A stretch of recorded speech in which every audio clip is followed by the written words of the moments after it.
Today, I'm going to show you how to add a new driver in Shift. So when you first log in, you're going to want to go to the left here and find Operations.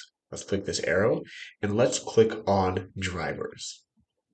And then in the top right, we click Add User.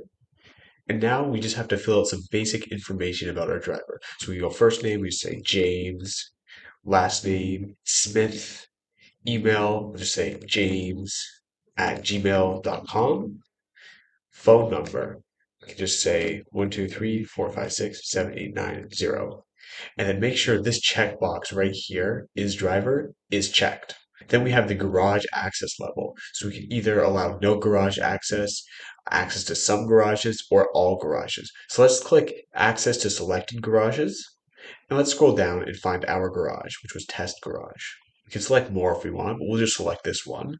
And then we have to select a role. We can see driver is already selected, but we could also make a custom role by clicking on create custom role, entering the name, description, and then selecting what permissions we want our driver to have. But let's just select driver. So let's go back to select role, click on driver, and then let's click create user.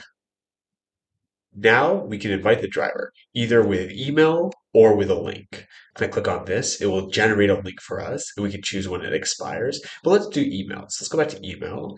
We can choose when it will expire, 24 hours, 3 days, 7 days, 14 days, or 30 days. Well, let's go 24 hours and we can add a custom message for the email here. We just say, "Hi James, click the link below to join Shift AI." And then let's click send invitation.